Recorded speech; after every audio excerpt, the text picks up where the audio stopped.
Okay, so this is the Daf Yomi for March 2nd, 2025. This is Sunday. Just trying to catch up here. I'm sorry, this is getting out late. We're in Sanhedrin 75.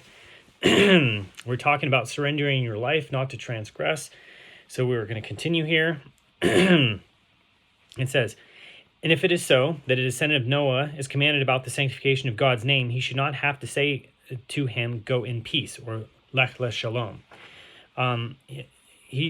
The Gemara answers, this situation where Elisha permitted Naaman's conduct happened in private. When Naaman bowed down in the house of Rimmon, he did not do so in the presence of 10 Jews. Whereas that question that was raised is whether or not a descendant of Noah must sanctify God's name in public in the presence of 10 Jews. Consequently, the question remains without a solution. Apropos the discussion of the obligation to allow oneself to be killed rather than engage in forbidden sexual intercourse, the Gemara notes that Rav Yehuda says that Rav says, there was an incident involving a certain man who set his eyes upon a certain woman and whose passion rose in his heart, to the point that he became deathly ill. And they came and asked doctors what was to be done with him. And the doctor said, he will have no cure until he engages in intercourse with him. The sages said, let him die, and she may not engage in intercourse with him. The doctor said, she should at least stand naked before him. The sages said, let him die, and she may not stand naked before him. The doctor suggested, the woman should at least converse with him behind a fence in a secluded area so that he should derive a small amount of pleasure from the encounter. The sages insisted, let him die, and she may not converse with him behind a fence. Rabbi Yaakov bar Idi and Rabbi Shmuel bar Nachmani disagreed about this issue. One of them says the woman in question was a married woman, and the other one says she was unmarried. The Gemara tries to clarify the issue. Granted, according to the one who says that she was a married woman, the matter is properly understood, since the case involved a secretly prohibited forbidden relationship. The sages did not allow any active hinting at intimacy. But according to the one who says that she was unmarried, what is the reason for all this opposition? Why did the sages say that the man must be allowed to die rather than have the woman as was requested? Rav Papa says, this is due to the potential family flaw, that is the harm to the family name that is not permitted to bring disgrace to as it is not permitted to bring disgrace to the entire family in order to save the lovesick man. Rav Acha, son of Rav Ika, says, this is so that the daughters of Israel should not be promiscuous with regard to forbidden sexual relations. Were they to listen to the doctor's recommendations, Jewish women might lose moral restraint. The Gemara asks, but if the woman was unmarried, let the man marry her.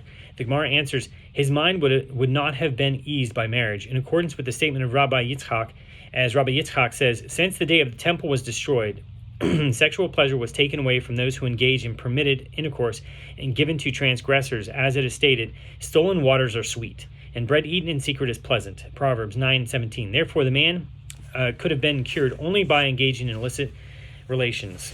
Okay, now we're going to Perach 9, so Perach Tet. This is a new Mishnah. So it says, and these are the transgressors who are burned in the implementation of court-imposed death penalty.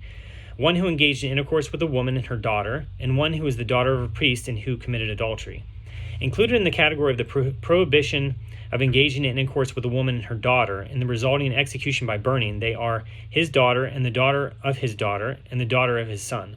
Likewise, the following are also included in this category: intercourse with the daughter of his wife, even though she is not his daughter, and the daughter of her daughter, and the daughter of her son, as well as intercourse with his mother-in-law, and the mother of his mother-in-law, and the mother of his father-in-law. The prohibition and punishment apply both in cases where a man marries a woman and then engages in intercourse with his daughter, and in cases where a man marries a woman and engages in intercourse with her mother. The Gemara says, the Tana does not teach the case of one who engaged in intercourse with a woman whose daughter he previously married.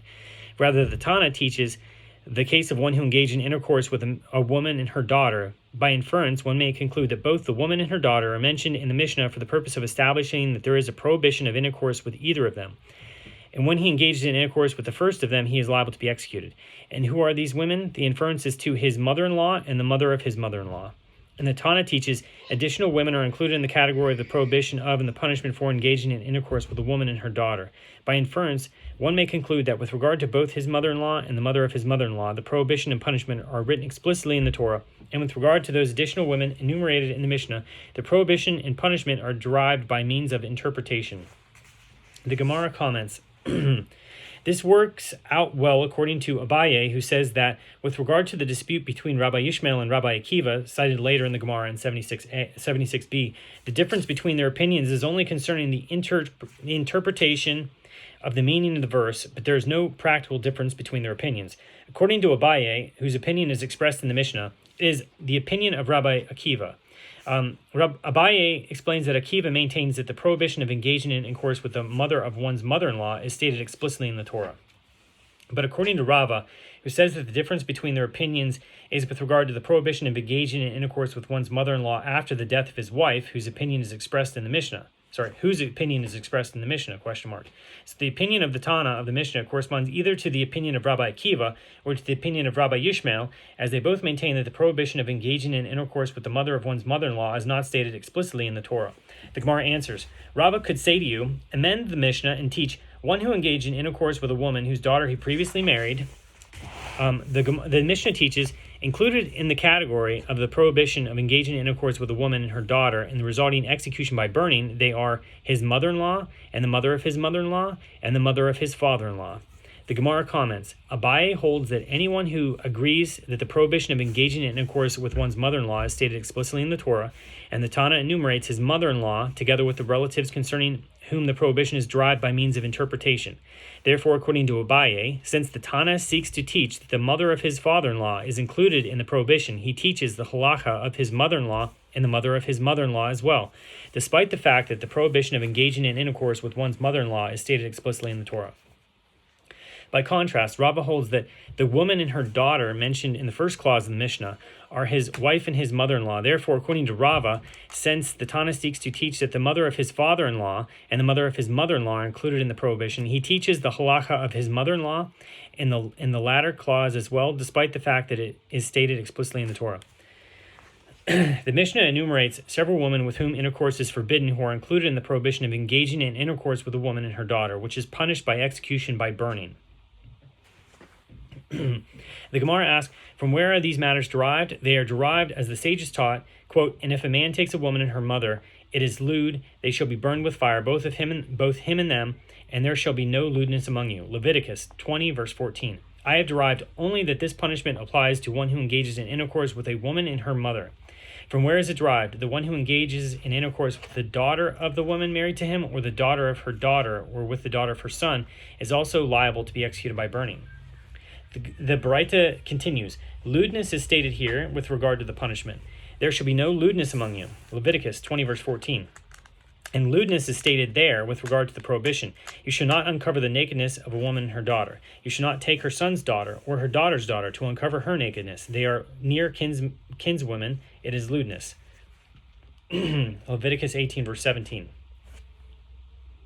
It is derived by means of a verbal analogy that just as there, the prohibition applies to the woman's daughter, and the daughter of her daughter, and the daughter of her son, so too here, the punishment of burning applies to one who engages in intercourse with the woman's daughter, and to the daughter of her daughter, and the daughter of her son. The Baraita continues, from where is it derived to render the status of males like that of females with regard to this punishment? Lewdness is stated here, and lewdness is stated there. Just as there, the Torah renders the status of males like that of female relatives, so too here, the Torah renders the status of males like that of females. From where is it derived to render the status of relatives below like the status of relatives above? The lewdness is stated here and lewdness is stated there. Just as there, the Torah renders the status of relatives below like that of relatives above, so too here, the Torah renders the status of relatives below like that of relatives above. And just as here, the Torah renders the status of relatives above like that of relatives below, so too there, the Torah renders the status of relatives above like below. Okay. The Gemara proceeds to elaborate on the derivations cited in the Baraita. The master says, from where is it derived to render the status of males like that of females? The Gemara asks, what is the meaning of the status of males like that of females? If we say that it means that one who engages in intercourse with the daughter of the son of his wife is executed by burning like one who engages in intercourse with the daughter of her daughter, the status of the daughter of her son and the daughter of her daughter are derived together in the first clause of the Baraita, as both are written explicitly in the prohibition. Rather, this clause in the Baraita means that one who engages in intercourse with the mother of his father-in-law is executed by burning like one who engages in intercourse with the mother of his mother-in-law. The Gemara asks, Now we have not yet established the halacha of one who engages in intercourse with the mother of his mother-in-law, and the Baraita is seeking to derive the halacha of one who engages in intercourse with the mother of his father-in-law from the halacha of the mother of his mother-in-law. So Abaye says, this is what the Baraita is saying. From where is it derived to render a relative who comes from his family, that is like the daughter of his daughter and the daughter of his son, like a relative who comes from her family, meaning like the daughter of his wife or the daughter of his wife's daughter. Lewdness is stated here and lewdness is stated there. Just as there, the Torah renders the status of male relatives like that of female relatives, so too here, the Torah renders the status of males like that of females. The Gemara asks, but isn't it so that with regard to a relative from his family, the term lewdness is not written, as the verse states, the nakedness of your son's daughter or of your daughter's daughter, and their nakedness you shall not expose, for theirs is your own nakedness. Leviticus 18, verse 10.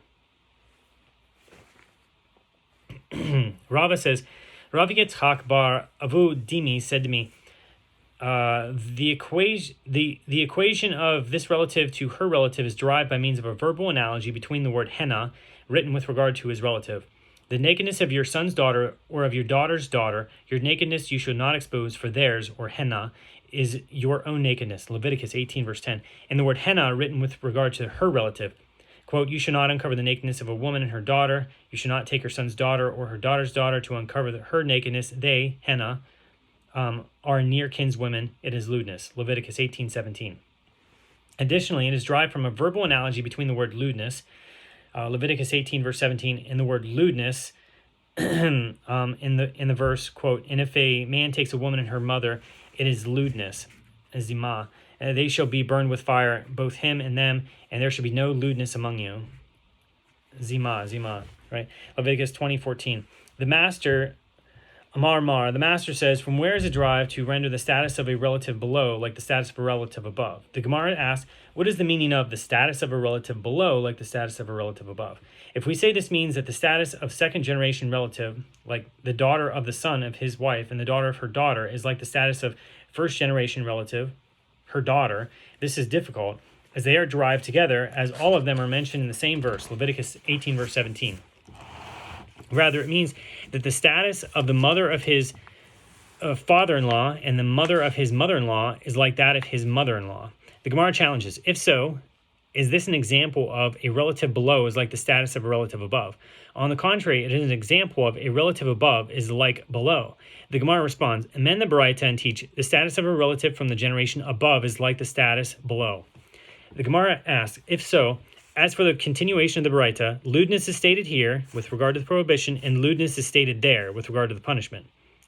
Now, if the mother of his father-in-law and the mother of his mother-in-law are not written in the Torah and are derived through interpretation, is the term lewdness written concerning them? Abaye says, this is what the Baraita is saying. From where is it derived to render the status of a relative for 3 generations above, his wife, his mother-in-law, and the mother of his mother-in-law, like the status of a relative for 3 generations below, his wife, his daughter of his daughter. So lewdness is stated with regard to relatives below, the offspring of his wife, Leviticus 18, verse 17. And lewdness is stated with regard to relatives above, the ancestors of his wife, Leviticus 20, verse 14.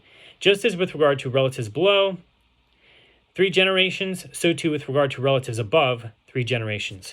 And just as with regard to punishment, the verse rendered the status of relatives below like the status above, so too with regard to the prohibition, the verse rendered the status of relatives above like below. Rav Ashi says, actually it is not necessary to amend the Baraita, and the Baraita may be interpreted as it is taught. And what is the meaning of the term below? The reference is to below in terms of the prohibition. Below refers to more distant relatives, and the mother of his mother-in-law with regard to whom the prohibition is less severe, and above refers to closer relatives, that is his mother-in-law with regard to whom the prohibition is more severe. Based on that interpretation of the Baraita, the Gemara asks, if so, why not say just as the mother of the mother of his wife is forbidden to him, so too the mother of his mother is forbidden to him, and say that he would be liable to be executed by burning? Abaye says that it is not possible that one is liable to be burned for engaging in intercourse with the mother of his mother, as the verse states. The nakedness of your father and the nakedness of your mother you should not expose. She is your mother.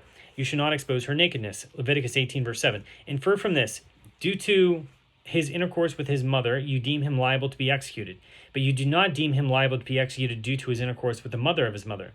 Rava says Both according to the one who says with regard to the method of derivation by means of a verbal analogy, infer the halacha from it, that is, from the source of the verbal analogy, and derive the details from it, that is, from the source, from that source. And according to the one who says infer the halacha from it, but interpret the halacha according to its own place.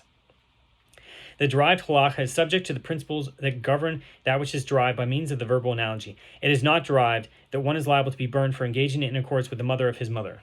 So the Gemara elaborates. According to the one who says infer the halacha from it and derive the details from it, one might infer, just as with regard to relatives of his wife, the mother of his mother is forbidden to him, so too with regard to his relatives, the mother of his mother is forbidden to him. And derive again from it, just as with regard to relatives of his wife, he is liable to be executed by burning due to his intercourse with the mother of her mother, so too with regard to his relatives, he is also liable to be executed by burning due to his intercourse with the mother of his mother. The Gemara proceeds to explain why one cannot derive that one is liable to be burned for engaging in intercourse with the mother of his mother. According to the one who says execution by burning is more severe than execution by stoning, the inference from the halacha of relatives of his wife can be refuted as follows. What is notable about her relatives? Where he is liable to be burned for engaging in intercourse with the mother of her mother, they are notable in that one who engages in intercourse with the mother of his wife is liable to be executed by the more severe punishment of burning, not the less severe, more common punishment of stoning. You will then say that the same halacha should apply with regard to his relatives, where one who engages in intercourse with his mother is liable to be executed by a less severe punishment of stoning. And furthermore, as one who engages in intercourse with his mother is executed by the less severe punishment of stoning, is it possible that one who engages in intercourse with the mother of his mother, a more distant relative, is executed by the more severe punishment of burning? And furthermore, just as with regard to her relatives, you did not distinguish between her mother and the mother of her mother, and one who engages in intercourse with either is executed by burning, so too with regard to his relatives, you should not distinguish between his mother and the mother of his mother. Since one who engages in intercourse with his mother is punished by stoning, but not burning, it follows that one who engages in intercourse with the mother of his mother is punished by stoning, not burning. And according to the one who says that stoning is more severe than burning, although the first two refutations of the derivation based on the fact that execution by burning is more severe are not relevant, due to this third difficulty, this halacha is not derived. Just as with regard to her relatives, you did not distinguish between her mother and the mother of her mother, so too with regard to his relatives, you should not distinguish between his mother and the mother of his mother. And according to the one who says, infer the halacha from it, but interpret the halacha according to its own place, one might infer, just as with regard to relatives of his wife, the mother of her mother is forbidden to him, so too with regard to his relatives, the mother of his mother is forbidden to him. And interpret the halacha according to its own place. It is there with regard to relatives of his wife, the one who engages in intercourse with the mother of her mother is executed by burning, but here with regard to his relatives, one who engages in intercourse with the mother of his mother is executed by stoning. As we found, this is the punishment with regard to one who engages in intercourse with his mother. The Gemara explains why the derivation with regard to the prohibition is not valid. According to one who says that execution by burning is more severe than execution by stoning, the derivation can be refuted.